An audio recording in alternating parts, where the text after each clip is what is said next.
welcome to this webinar. My name is Dr. William Bird.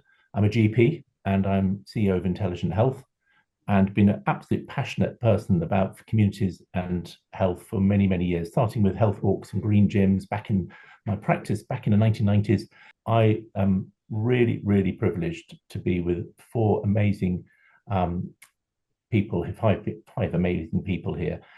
So we're going to do a webinar. This is all about communities and health. It's activating healthy and engaged communities. And we have got a shift that's happened, the left shift as it's called, and Sam will talk about the left shift as well that we're doing, where more of healthcare is now going into communities. And that obviously is something which has been on the kind of brink and been working at towards that for many years. But over the last 2 or 3 years, it's really accelerated, and social prescribing has been one of the drivers of that. But what's happened more recently is neighbourhood health has come together. And therefore, I'm going to just give a very quick introduction, and everyone else will do that. We have Gillian Orrow, who's a GP in Surrey. Sir Sam Etherington, who needs no introduction, I think, to most people, but obviously has been working at Bromley by Bow for all these years and many other things. Donna Rowe, who's been working in Cornwall and has been doing a lot of work from social prescribing to the community health and wellbeing workers. And Manal Bakai, who's been working at the Department of Health, leading on neighbourhood health. And so we're really, really privileged to have you together. What I'm going to do is get each of you just a quick introduction, and then we're going to go in and understand, first of all, what neighbourhood health is from Manal, and then we're going to move on from that. Now, we do want your questions. So after about 25 minutes, when we've been discussing about 30 minutes, we'll be actually asking you to be able to put questions forward. So put those questions in the Q&A chat now. And then I'm afraid we won't be able to get through all of you because there's a lot of you on the call, but we'll be able to get at least some of you answered those questions. And I think we've only got an hour to talk about something which is so huge that it would take, I think, at least 3 or 4 hours to even touch the surface of this really exciting topic. So, Gillian, can I start with you? Just give your bit of a background in what you're doing. Hi everybody, great to be here. I'm Gillian Orrow, I'm a GP, I'm the clinical lead for Neighbourhood Health in East Surrey. I'm also one of the 4 place coaches for the National Neighbourhood Health Implementation Programme in NHS Surrey Heartlands, and I'm the co-founder and director of Growing Health Together, which I'll be saying a little bit more about today. Thanks. Brilliant, thanks, and Gillian. Sam. I'm Sam Etherington. Most importantly, I'm a GP in a multi-deprived and ethnic community in the East End of London, Tower Hamlets. I've been a GP for 35 years, and the key feature of our centre is the 100 different projects, including general practice, that deal with the social determinants of health. In other words, every aspect of people's healthcare. And we've been doing that for 40 years now. Brilliant. Manal. Hi everyone, I'm Manal Bakai. I'm also a GP. I work in Harleston. I've been in Harleston for about 15 years now. Again, one of the most deprived wards in London. I'm also National Director for Primary Care and Community Transformation and Improvement in NHS England, and I'm the SRO for the National Neighbourhood Health Implementation Programme. Thanks, Manal. And finally, Donna. Hello, thanks for inviting me today. I'm Donna Rowe. I'm an Integrated Care Development Manager from Cornwall and the other Scilly. Brilliant. Thanks very much, all of you. So I'm going to start, Manal, of you just explaining what neighbourhood health, the title is Activation Healthy and Engaged Communities. So how does neighbourhood health do that? Yeah, thanks. Thank you. So I think neighbourhood health has a very simple purpose. It's there to enable people to live gloriously ordinary lives, to support them to flourish, to contribute and live the lives that they want to lead. And that's through working with communities and giving communities agency and harnessing that the insight, the energy and the assets of communities themselves, as well as working through local partnerships, improving population health and well-being, strengthening civic society and economic growth, reducing health inequity, creating more connection and satisfaction for our workforce, and improving the sustainability of health and care services where people live. Now, none of this is new. Neighbourhood health has been a policy ambition for at least 5 decades, and there are many brilliant examples of neighbourhood health across the country, some right here on this webinar. But the truth is that those places that have succeeded have done so despite of rather than because of the system. And so the real question for me is not whether neighbourhood health works, it's why we've never been able to deliver it everywhere at scale. And I've been reflecting on this quite a bit, and I think there are 4 big reasons why. I think the first is that previous change efforts were judged narrowly through the lens of the NHS with regards to success, with a focus on hospital activity rather than whole person outcomes. So what we would call an NHS left shift, but not a left shift, as Sam and I like to talk about it. The second is really that change is seen as a linear technical process that can be scaled, something you can design once and roll out everywhere, rather than one that is complex, adaptive, and predicated on trusted relationships. Healthcare does not work like manufacturing or retail. It is irreducibly local. So healthcare in South Kensington is not the same as healthcare in Harleston, where I work 15 minutes away. We have different populations, different pressures, different assets, different relationships. And so what works in one place may not just fail somewhere else, it may actively damage the trust that makes care possible in the first place. And that isn't a flaw, that is just the reality of how care actually works. Healthcare works or fails through relationships and trust and community context, and those things don't neatly scale, they grow in a place.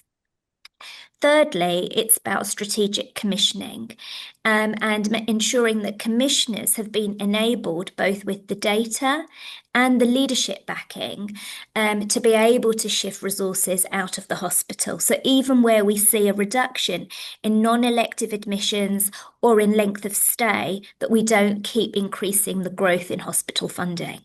And that requires quite brave strategic commissioning. And then fourthly, we've never hardwired the successful changes that have been made on the ground. So the pace of change nationally has not kept up with the pace of change locally. So while national policy has championed the right things around prevention, proactive care, integrated care close to home, actually the policy detail, the focus and the central mechanisms to make that a reality have largely been absent. And instead, what we've seen are resources flowing in the reverse direction. We've seen a growth in the last decade in hospital funding by 21%, but a reduction in community funding by 4%. We've seen our specialist workforce over the last decade expand by 168%, but we've seen our generalist workforce shrink with a 7% reduction in GPs and a whopping 50% reduction in district nursing, the workforce that we're going to need to support an ageing multi-morbid population. And so unsurprisingly, the result has been over the last 15 years an exponential increase in avoidable hospital emergency hospital admissions, the most resource expensive intensive part of our NHS, and avoidable because they stem from an underinvestment in primary care, in community services, but most importantly in our local social and community infrastructure, which is absolutely critical for early intervention, prevention and health creation. And William, you and I have talked about this. The science is clear, being connected to the arts, to nature, to heritage, to physical activity, to social belonging, to the community itself, to purpose, aren't nice extras. They reduce chronic inflammation, they reduce chronic stress, they enable positive health behaviours, without which all of our clinical interventions are far less effective. And so I think really the question therefore is, what is different now? And the National Neighbourhood Health Implementation Programme it's been designed to be a radically different way of driving change. And it starts with 3 simple truths. Health is wider than healthcare. The vast majority of what shapes our health happens where we live, in schools, in our workplace, but outside of clinical settings. And more than 1 million clinical decisions are made every single day at the point of care, not in boardrooms, not in policy papers, not in a dashboard. And so the outcomes are shaped in GP surgeries, in care homes, in community clinics, and in people's living rooms. And so if we want to change healthcare, you have to start improving the conditions under which these decisions are made. So they're truly high quality decisions focused on what matters to people, shared decision making, and personalised. And so the programme is anchored around 5 core aims. And the most important of those aims is shifting or a change in mindsets, moving from body parts to whole person and actually whole household care. You know, I as a GP don't just look after individuals, I look after families, I look after households. It's all interdependent. It's moving away from a deficits-based approach to one that is strengths-based, from silos to partnerships, from institutional power to community power, and from moving away from asking what's the matter with you to what matters to you, doing with and not doing to. Secondly, it's about changing ways of working, so dissolving power imbalances, unnecessary bureaucracy that too often gets in the way of delivering great care. 41% of NHS staff report feeling stressed and burnt out because they are working in a system where they feel disenfranchised, prioritising task completion over care and connection. So this is about backing local leaders, devolving budgets and decision making, and creating permissive leadership. So I have given our sites 2 rules on the programme.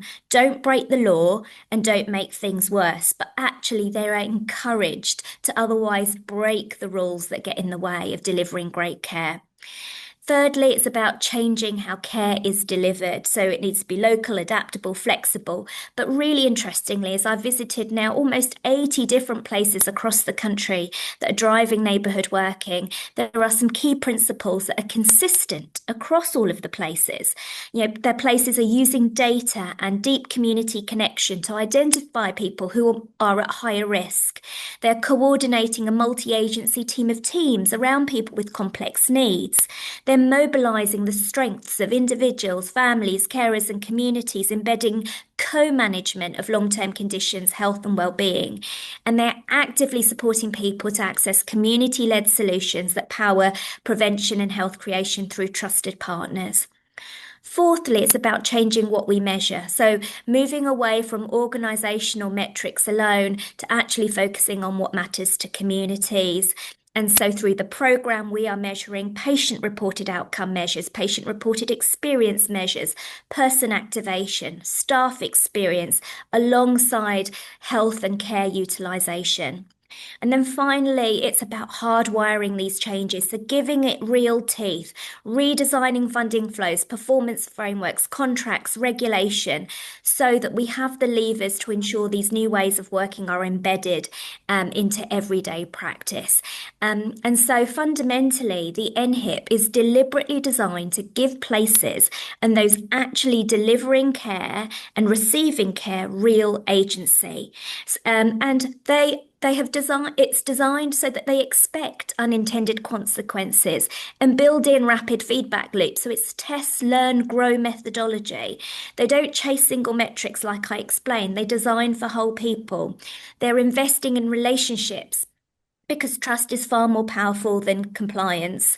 And I think this, for me, is the real paradox that gives us hope. The same complexity that makes health and healthcare resistant to top-down reform actually makes it incredibly responsive to bottom-up transformation. And that's really the power we have. So when we give people better tools, access to data, invest in partnerships, in leadership, increase the relational and listening capacity of the system to make high quality decisions, asking what matters to you, then those millions of micro decisions I just mentioned start shifting in the same direction, not because somebody ordered somebody to do so, but because we've created and cultivated the mindset shift and the behaviours that underpin a new way of working, neighbourhood health.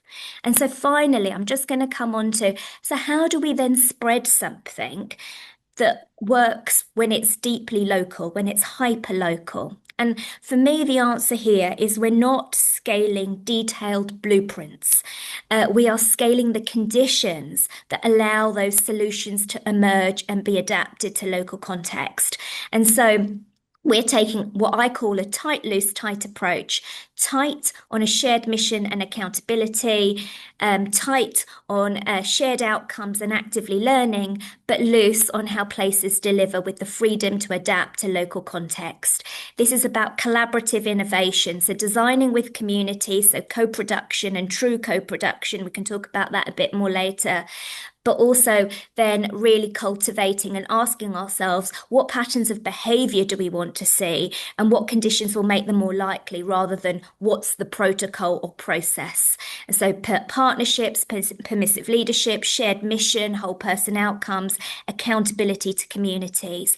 It's about building shared infrastructure, so peer-to-peer learning. We recognise the brilliant work that's already happening across the country, and we've created the shared learning structures to spread that systematically across everywhere.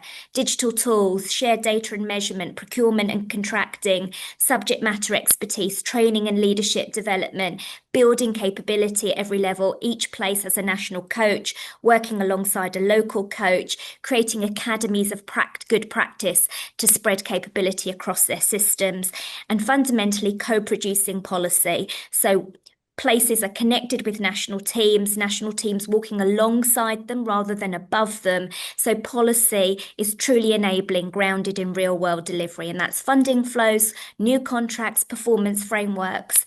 And fundamentally looking at health as a horizontal, so working across government. So DCMS, MHCLG, the Cabinet Office, the Department of Education, the Office of Impact Economy, we're working with all of them to pool capabilities and resources and initiatives at a place level. And for me, that is what I call collaborative disruption, because a system doesn't change because we beat it to, but it changes because the coalition, the right coalitions, build something better together and own and govern that shared infrastructure.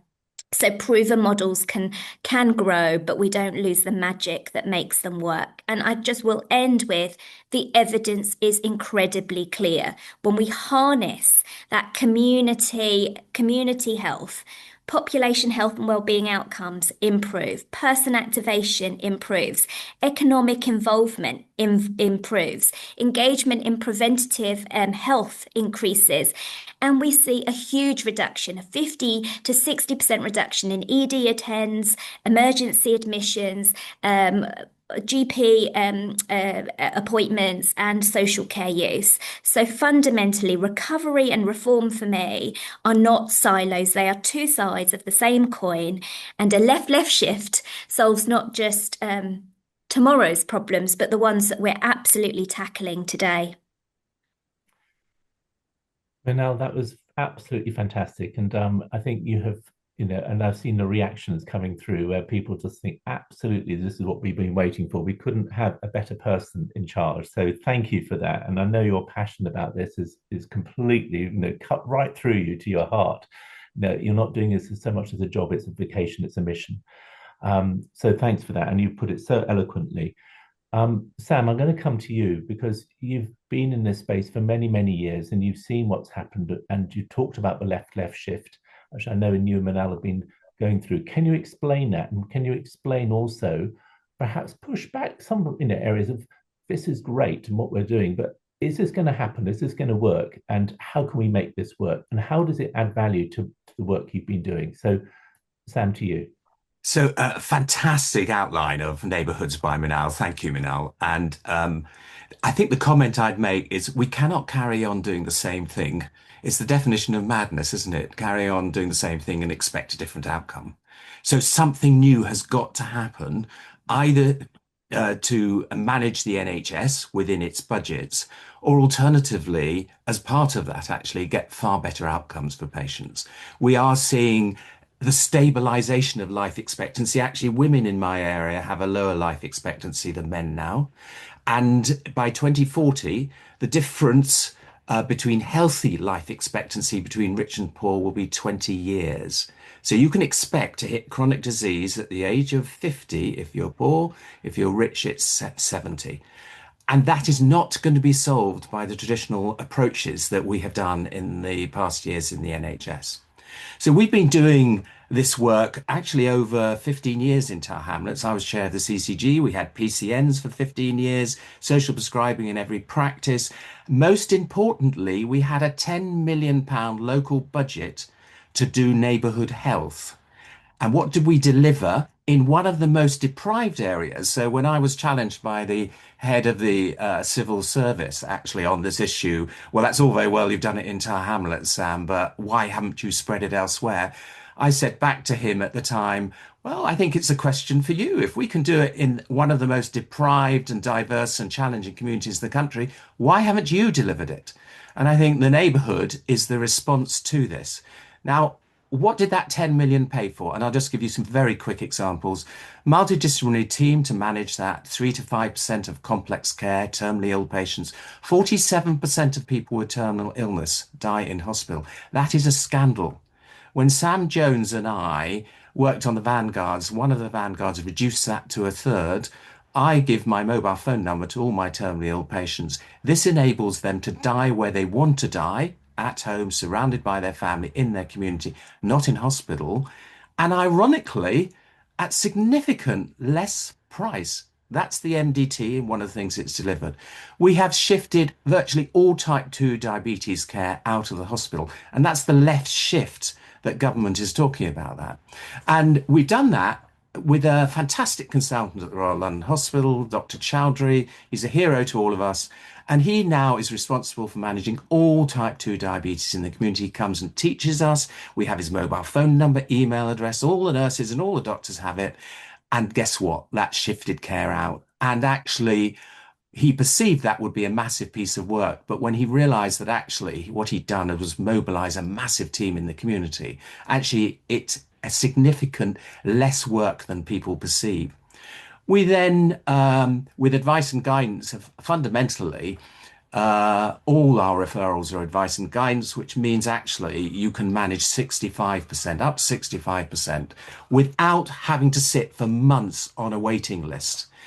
And the GPs were financed to do that. But most importantly, of course, they realized this massively reduced their stress. Any GP you talk to now will talk about 20% virtually of the workload, just managing people sitting for months on waiting lists, getting iller. And so advice and guidance, and that's the left shift the government are talking about.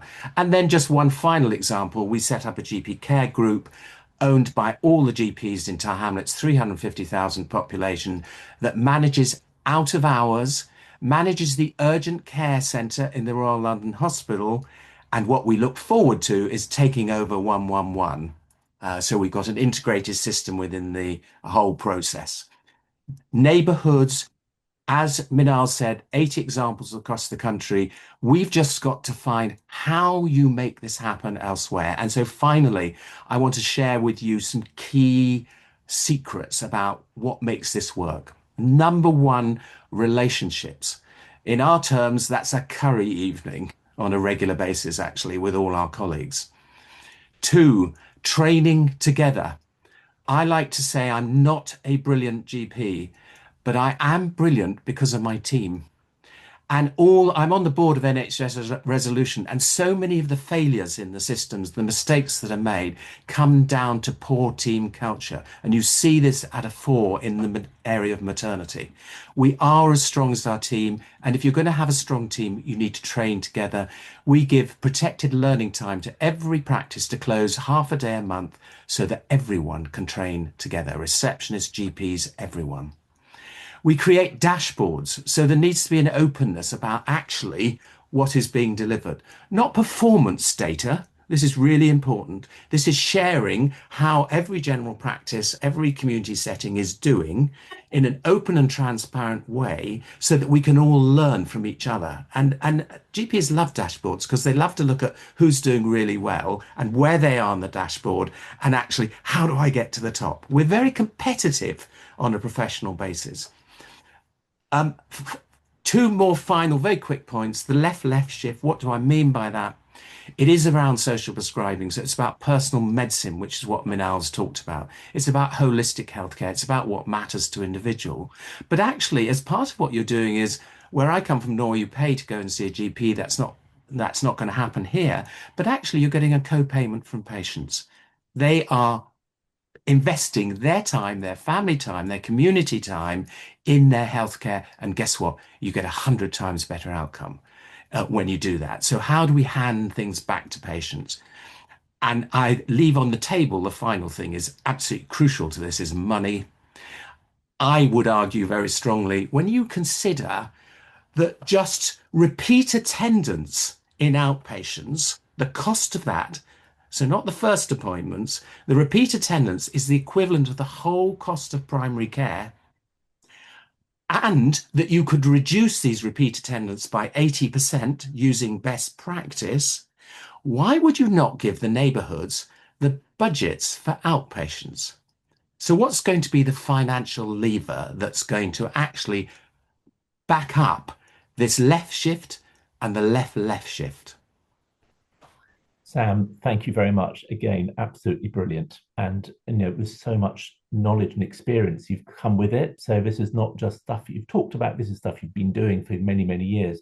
But I still actually reel at that figure that reattendance and outpatients is the same amount of money as the entire primary care budget. I mean, Manal, I have to come back to you because I really want to get to Gillian and Donna, but I just have to come back to you.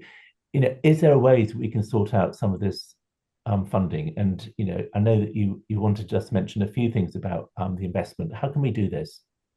Yeah, I mean, I think Sam is absolutely right. And I think what that point really proves is that we don't actually necessarily need more money. We just need to redistribute the money and the resources that we have more effectively. And therefore, the role of a strategic commissioner is going to be absolutely critical as we move forwards.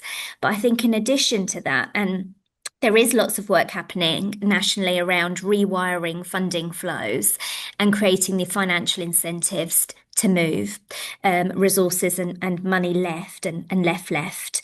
But I think from our NHIPs, and we're connecting our NHIP sites into those conversations to really help shape policy, because many of them have been thinking about this for 7 or 8 years. So really deep thinking about how we can shift those funding flows.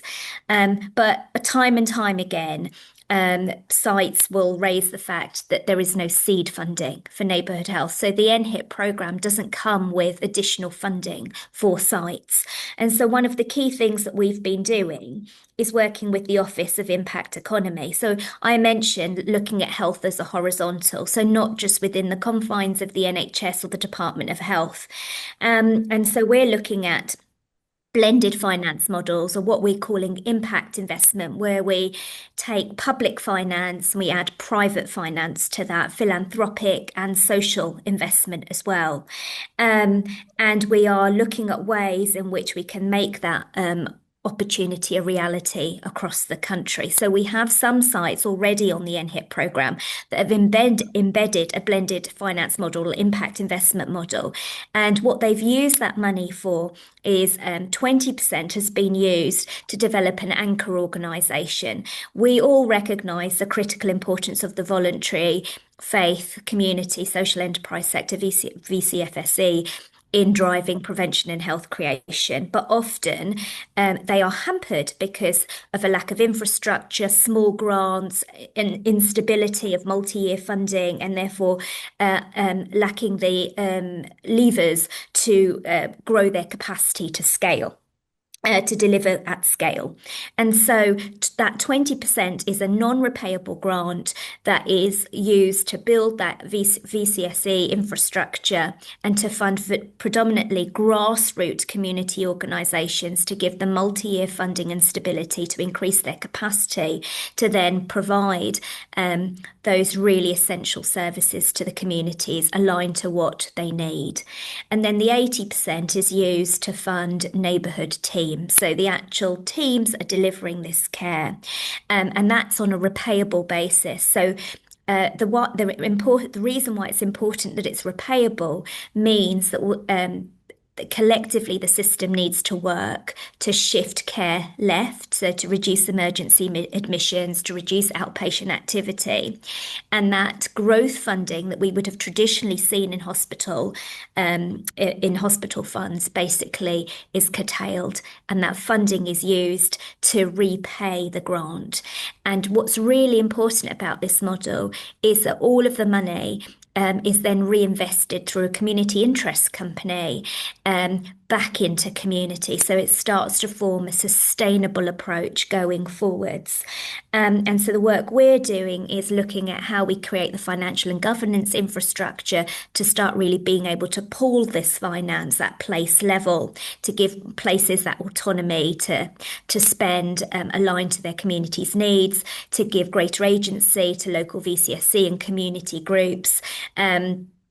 Through co-design and co-production and delivering services, and to be tackling that inequity through effective targeting and redistribution of funding. And essentially this then starts to widen the reach and the range of activities and support that we can provide at a place level. So it's really exciting. It's not the full solution to our funding challenges, but it is part of the jigsaw puzzle, aligned with, Sam's provocation that we should be shifting, 80% plus of the outpatient budget into community. Thanks, Manila. And that is exciting because it has been very linear and you're giving permission to think differently. And I think that's what you're giving cover for people who want to make those decisions and want to take risks. And because it's coming from government saying, yes, go ahead, do it. It's giving that kind of impetus, which is important. Thank you for that. Gillian, you're working on the ground and growing together. So first of all, very quickly talk about what growing together is and how you came about it, but also how you see perhaps Neighbourhood Health adding value to what you're doing, where you're finding there's some problems, structural problems, process problems, delivery problems. Can you see Neighbourhood Health helping there? Okay, thank you very much. Thank you for inviting me to join your webinar today. So I would like to talk about Neighbourhood Health and what we're doing in East Surrey. I co-founded an initiative called Growing Health Together back in 2020 with some colleagues of mine and patients and local partners in our area. And essentially, we got together, started talking, and realised that we were dealing with the same problems in the different parts of our lives. So whether it was me as a GP or a head teacher or a local vicar or a community development worker, we were all seeing issues that were relating from the neighbourhood not really supporting people's health and well-being and people not being able to live their best life as Menal has set out there. And we decided that we wanted to collaborate with one another to try and co-create improved conditions for health and well-being, recognising that it's actually much cheaper to put a bit of investment into people being able to access what they need to live healthily, rather than to just treat the consequences of unhealthy environments over and over. And so we started a whole chain of events that led to very strong relationships and building trust. And that has then led to a whole variety of things happen. And I'm just going to give you a few examples, starting from my practice and then building out. So at Smallfield Surgery, we have some fantastic patients who are practice health champions, and they are running coffee mornings. They're running walking groups. They've got craft groups. They can do DIY in people's homes. If people can't get to their GP practice appointment or the hospital, they will drive people to their appointments. Then zooming out a little bit further, there's a patch of woodland owned by the National Trust, but most of the landscape is actually waterlogged. So when I was in my surgery recommending my patients to be more active, because I knew that would improve their diabetes or their hypertension or their heart disease, people would say, well, I can't walk. It's too muddy, it's too waterlogged for most of the year. But local volunteers have now managed to secure funding to have an all-weather path through the woodland. So people, whether they're pushing buggies, they're using wheelchairs, etc., people can get out into nature. In the same village of Outwood, we're working with local farmers, and we've established a care farm project in collaboration with the Surrey Hills National Landscape, actually originating from an introduction that you, William, very kindly made to me. And the farmers are supporting local people, young people with mental health problems, people with addiction problems, people involved in the criminal justice system. They're actually using their skills out on the farm, in nature, without judgment. They're getting huge rewards to their mental health and well-being. The farmers are also saying that that's supporting their mental health and well-being. And through offering funding to the local farms, it's an extra source of revenue for the farms. So the farms are more resilient. Then also in my neighbourhood of Hawley, we have the incredible Hawley Health Hub, which is the HQ of Alliance for Better Care GP Federation and our PCN and Growing Health Together. In that building, we have a community space. We let community groups do what they want to in there. So we've got craft groups, we've got men in sheds, we've given them a shed in the garden, we've got a community garden that's being developed. We also have Africa Community in Surrey and Sussex, who run a Black-led social prescribing service out of our hub. They also support local asylum seekers and refugees. We've created a community kitchen, so people are creating jollof rice. Sam mentioned curry earlier on. Some of our refugees are cooking curries and communities are coming in, sharing food with one another. We're holding network meetings every quarter in our local area. Anybody who lives or works in the area can come along and tell us what is working and is not working to support health and well-being in the local area, whether that's to do with the wider determinants of health or whether that's to do with healthcare services.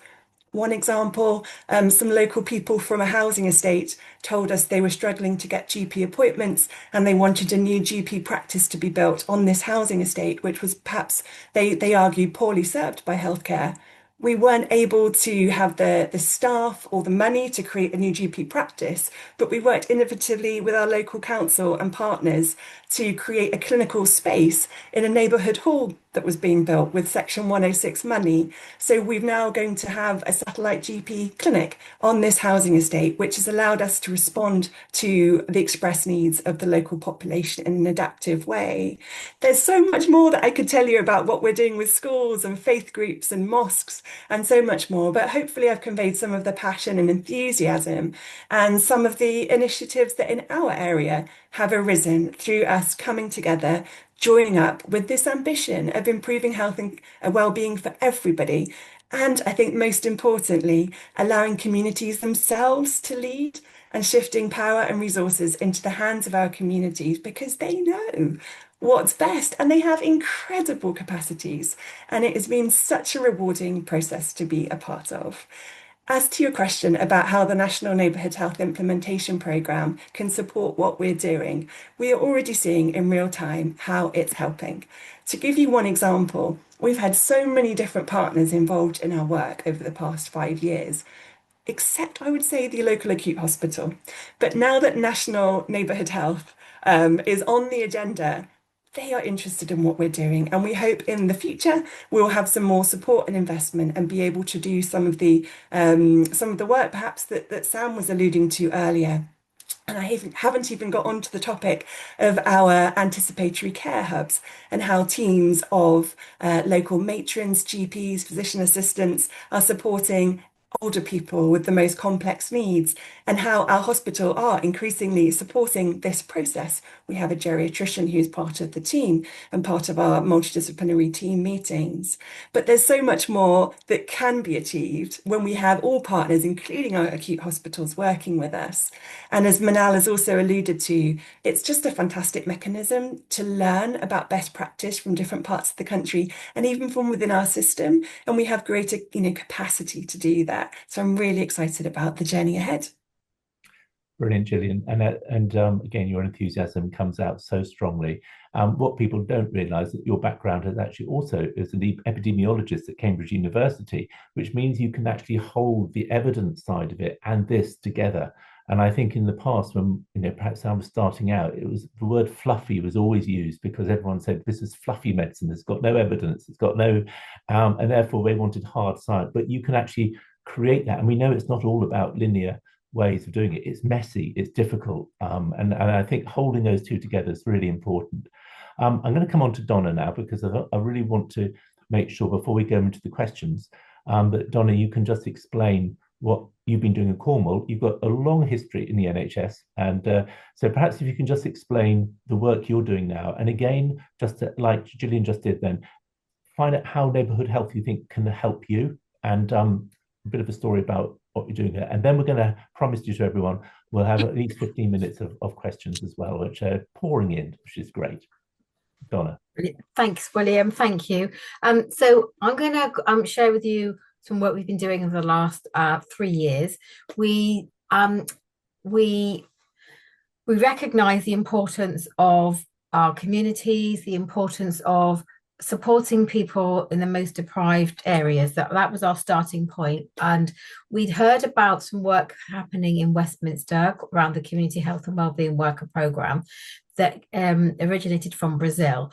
And actually, we felt that this was a transformational way of working, a way of investing funding in our local communities, away from the bureaucracy of healthcare and local statutory services, because money and decisions get blocked there all the time. We've mentioned that earlier. So we developed a model where we had anchor organisation from the voluntary sector. Now, just to set the scene, there's a long history in Cornwall from our board, ICB board or CCG board before that, of building a relationship with the voluntary sector as a key partner in our system. So that's been going on for many years. So there are trusted relationships now between health, between our VCSE anchor organisations, our bigger organisations. And we wanted to use those organisations, or at least one of them, as our delivery partner for our Community Health and Wellbeing Worker Programme. So this was the left shift that our board and our non-exec directors and our chair and chief executive have been advocating for many years. It's something that was their vision already, which was great for me because it made my job a lot easier to make this happen. So we have the left shift vision in place. We worked with our VCSE organisations, our local primary care networks at the time. This was before we had INTs, and we said, could you work with this model, Community Health and Wellbeing Worker Programme? Very quickly, Community Health and Wellbeing Workers are workers given a small population to work with, about 120 households in areas of most deprivation. They work with everybody in that household who wants to engage with them. They are, as I said, hyper-local, universal, so they give proportional universality around the support they give to residents, and they're integrated with general practice. They work alongside social prescribers in our teams. They aren't one or the other. There's no competition here. Social prescribers are referred to by GPs primarily, whereas community health workers go door knocking to build connection with the residents in that area, picking up unmet need, building trust, long-term relationships with those residents. With the support of our board, we managed to secure a 5-year contract with a voluntary sector to deliver. We've now got 9 teams of community health workers across 9 integrated care areas in Cornwall. We have 16 altogether. So if this was all around the trust, so we mentioned it earlier, Sam mentioned it earlier as well, relationships and trust are key across anything you do, particularly around neighbourhoods. So trusted relationships with voluntary sector organisations, and then trusted relationships with the residents in our communities. We've got some things I wanted to touch on for you was, again, the relationships, the trust, developing non-clinical workforces within our integrated neighbourhood teams, within our neighbourhoods, is so important. We're going to struggle with, there was a mention of, the reduction in, or the number of clinical teams, clinical workforce because of age, and we need to fill the gap. What do we fill the gap with? And I do believe non-clinical workforce is crucial here. I also believe that having all of these roles that are well known in your neighbourhood included in multidisciplinary team conversations, meetings, discussions, so everybody is well supported. The commissioning process, the commissioning decision making needs to change. It needs to be transformational, turned on its head, and away from working in silos around commissioning for just mental health or just commissioning for long-term conditions, but commissioning for the population. And by commissioning something like a community health and wellbeing worker program, for example, cuts across all of those. Community health workers, they support children, they support older people, they support people who are unemployed, they support people with mental health problems. It's across the board. You can't just look at individual situations in somebody's life. It all needs It all needs coming together. But I don't see the community health book as being the golden bullet to everything. Of course, they do need experts to look into, experts on children and young people, experts on the medical side from their GP practice, for example, experts on mental health. So it was part of a bigger workforce coming together. Leadership, we mentioned that earlier as well. Leadership is so key here. We're developing a local leadership program for what I call my place-based leaders. So anybody who is leading there, and then training, joint training programs. So that's just a quick flavour of what we've been doing in Cornwall. I could talk forever. I know. And you've done so much, Donna, in getting this off the ground and actually making the 5-year contract you've got there to get funding continuously. We're always dealing with 1-year, 1-year funding in the NHS, and you've managed to keep that longevity, which is going to help hugely embed the community health workers. And I think it's wonderful you saying how that is, and Manal's talked about the content being kind of really tight on what we're going to have, but the actual process of how we deliver it is actually loose. And I think what you're doing is showing that looseness of using community health and wellbeing workers out there alongside social prescribing, and they work together. And that's so exciting to see how we can do that. And I'm sure lots of people. Now, honestly, we've got so many questions. So I'm going to get some of these questions. If you can do them quite quickly, you're probably not going to do them justice by answering them quickly. But it means that we can get through quite a few. So Bruce mentioned about, and I presume it's from Manal, but actually Sam, in fact, anyone might want to do this, the role of public health and local authorities. They say, and the spatial planning too, he says, ensuring that the volume of housing doesn't bake in poor health outcomes. So we've got this much wider part of health in which we talk about. Manal, can I come to you first of all? How are we talking to those MCLG and the local authorities and public health to make sure this does get sorted? Yeah, absolutely, at every single level. So at place level, local authority and public health are partners, key partners in the place partnership. Every single visit I've done, they're around the table. They're part of decision making strategically as well as supporting delivery. So yes, yes, yes. And then nationally, we're working across those government departments as well as working with, the local government association and wider groups that can support us. So it's very much wider than healthcare, and it's looking at health as a horizontal, and I can't emphasize that enough. And just to say, this doesn't work without those place partnerships. All of those partners bring different strengths, and the key to this is then distributing that leadership with each partner driving and leading where they hold the strengths to create the whole. So we're all greater than the sum of our parts, essentially. Brilliant. Thanks. I'm going to ask one for Sam, actually. Jill Warburton, you're mayor of your town, and you've got an overarching responsibility of health and wellbeing. So she's asking, how can we get the ICB and the volunteer groups around the table with primary care and everyone else who are stakeholders? So here is a non-health lead as the mayor trying to make things happen from a town, not from a combined authority. But Sam, in your kind of, and perhaps Gillian can come in as well, about how do you get those people together? You talk about trust, we talk about relationships. How do we do it? How would Jill do it? What would you give her advice to do? So this comes down to relationships yet again. And the simple answer, and what we've done for years at Bromley by Bow, is just to get people round a round table, actually, really important, over food. It's what we do naturally in our private lives. It's no different, actually. It's about relationships and getting people around the table and not being presumptive before the meeting, okay, about what the outcomes will be. Find in the room the win-win scenarios. That's where you will have greatest success. But the other thing is you need to be confident, actually, about this whole concept of social prescribing.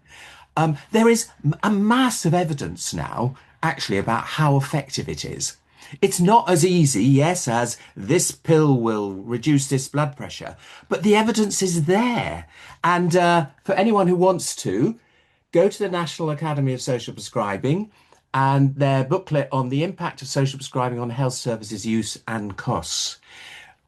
we need to be throwing out this evidence much more widely so that the system actually understands this is powerful medicine. In itself, it's powerful, but the challenge it gives to actually traditional medicine and some of the damage that traditional medicine causes is really important. Never forget that in over 65s, and I'm one of them, 10 to 20% of admissions to hospital are as a result of drug side effects. If you don't give doctors and GPs an alternative pathway, the left shift, the left shift, how can you not be surprised, actually, of the level of damage that can be done by traditional medicine? And don't get me wrong, we do brilliant biomedicine in our neighbourhood and brilliant social prescribing at the same time. It's entirely possible. Thanks, Sam. That's really great. And Gillian, I want this one. This is about, and might also find Donna as well on this one. So thank you. Everyone's saying what an inspiring webinar. Everyone's saying please get the recordings. They all want to hear it more and send it on to people who weren't able to make it. So that shows the quality that we're hearing. But Shelley Oberg has mentioned, how do you convince healthcare practitioners that may have been working in the NHS for many, many years that this is the way to go? So Gillian, and I think this comes into another kind of wider thing, perhaps on leadership as well, of, there's some times that leadership can be a little bit behind the times. So Gillian, what's your experience? Thank you. My approach has never been to convince anybody of anything, but to speak to people about what I believe in and what do they believe in, what are they interested in. Let's talk about the evidence and get people around a table with food, as Sam has said. That's exactly how we started, both as a community of health professionals in East Surrey and with head teachers, people from the council, charities, etc. So I've never tried to convince anybody, but what I found is that there are always so many people working in the NHS who believe in these things because, of course, we do have lives outside of work and we recognise that these things are important to us. So I believe that there are committed people to these values and these principles that we've discussed today in every single neighbourhood of the country, up and down the country. And I think what has enabled us to pursue this integrated approach in East Surrey has been two things. We've given protected time to one GP in each of our 5 neighbourhoods in East Surrey, and we specifically ask them to go outside of the 4 walls of their practice into the places where people are creating health and to listen and to support what is needed in their area. And we give them some investment to give to communities to support health creation also. Without that protected time, I think it's quite difficult often for very busy clinicians to have those meetings. So I think it's about protected time. And the reason that we were able to secure protected time for our GPs in all of our neighbourhoods was because we had incredible enabling leadership in NHS Surrey Heartlands from Professor Claire Fuller, who now is, of course, at NHS England, but also from other senior leaders, including Catherine Saunders, the Chief Exec of our GP Federation, and Shimona Chatterjee from the PLACE team in Surrey Heartlands. So they enabled us to create the conditions that were needed for neighbourhood health to flourish in our area. And perhaps I'll stop there. Brilliant. Thanks very much. And I think I love that you don't convince, you just sit down and you have that relationship and you talk about what you're doing, and that enthusiasm is always infectious. If there's a vision, people want to be with that vision. They want to be part of it. But you have to make a bright, shining vision first, which is what you've clearly done. Donna, I'm going to do this one for you. And I think we haven't talked too much about carers. And obviously, they're an immense part of this whole program of neighbourhood health. They're doing that work. And, someone, they've anonymous who's put it in there. And they said, this is about people dying at home and carers helping, volunteer carers and family carers, looking after those people who are from dying at home. And she's put here, it's as simple as they just want their salad cream for their sandwich, and that is a wish. And no, who's going to do that? And it's those small things. And she says it sounds petty, but it's so important when your quality of life is reduced to such a small area. And I think that's exactly what has been the problem that you talk about, making sure that we're actually going for the needs. It's what matters to the person rather than what the matter of it. How have you dealt Donna, with carers, and how do the Chewies kind of encourage and support those carers? Yeah, it's a very good question. So the community health workers will have relationships with residents. So those relationships will build over time, become more trusting, become more trusted. And so but also the community health workers have that 360 view of somebody's life and what's happening in their lives. And when there are situations around end of life situations like that, they are there to hold hands. They are there to listen, to do the things. They could easily go out and buy the salad cream or whatever that's needed. We give our community health workers in Cornwall an enabling fund, so they each have about £80 a month that they can use with low level bureaucracy to access it, but it is reported what it's used for well-being of their residents. So it could be that they go and buy the salad cream themselves for somebody, a birthday card, or something that helps that person, that resident, with their well-being. It's not a huge amount of money. I think the biggest item has been bought is probably up to £100, but it could be like 50p for a birthday card or some drawings, or I know a chess set was bought once. But it is having that compassion, isn't it, and that time. And our community workers have the time that no other profession in the NHS has. They can spend, as I say, universal proportionality. They spend as much time as they need with a resident. It could be an hour, it could be half a day. The basic they do is a monthly check-in, but they offer more if they need it. So I think that's the important part, is they've got the time to do that, and they spend that time if it's needed. So they'll support not only the resident, but the carer that's looking up, maybe looking after the resident as well, particularly if it's a family member. Thank you, Donna. We've got 3 minutes left, and I did want to get this passion question, and wanted to know what drives everyone here, because you're all so amazing, both eloquent, but also clearly there's something driving. There's a passion you can hear, and I think everyone listening to this would agree with me that we've heard some amazing, eloquent, passionate plea for changing the NHS to or changing the system. It's not the NHS, it's the whole system. So we've had lots of questions, a lot about the outdoors and about nature and about how they're doing that from the National Trust and others, about leisure centres, how do we get them involved and making sure that we get that, the place, the buildings, etc., can be outside the healthcare. We've heard about practitioners who are doing alternative health, wanting to know about how they're doing, and complementary health.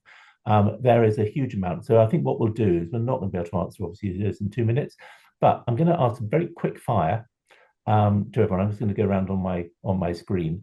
Is what's driving you to make this work? And so it's very, very short, because we've now got 2 minutes then to do that. But just what's driving you, and what do you see your vision? Gosh, that's hard, isn't it? Gillian, are you okay to start with that?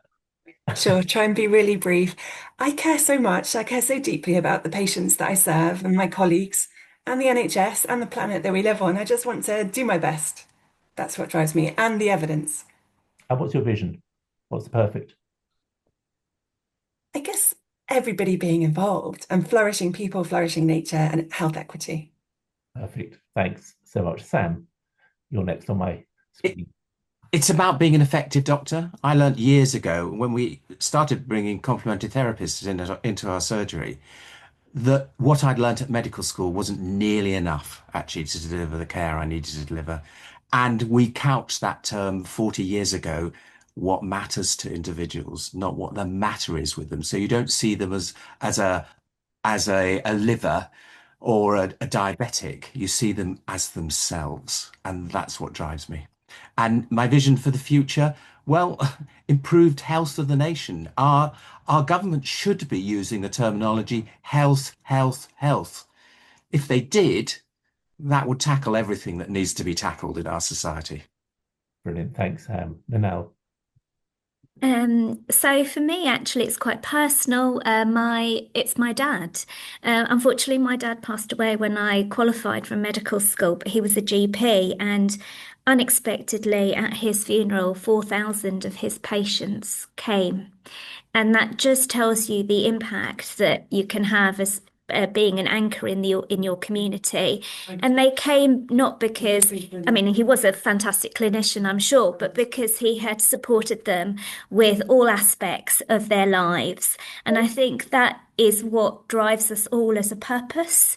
You know, you want to be able to have that impact on your community and and the individuals that you connect with and interact with in life. So that's what drives me. And what would be my vision is that actually this, after 50 years, this time Neighbourhood Health finally succeeds and embeds in, and we achieve all of the things that everyone has just talked about. Thanks, Manala. Thanks for sharing that. That's very poignant and an extraordinary story there. Donna. Hi, thank you. Thanks, William. So for me, it's about in my role, which is behind the scenes. I'm in awe of all of our workforce that are out on the front line, you know, our doctors, our nurses in our communities, all the people working with our population. And I want to do my best in my capacity to make things better for them and for the population. As Manal said earlier, breaking the norms, breaking the rules to how things are traditionally done. If I can do that, in my capacity to make life easier for our clinicians and our practitioners and our residents, then I'll sit and be happy at the end of the day. That's a lovely way to end. Donna, thank you so much. But I just want to say thank you for all of you for an incredible webinar. I think it gives hope, and you know, for me, it's made me quite emotional because I feel that we are on a tipping point. And as Manal said, 50 years, let's make it work. Thanks, everyone.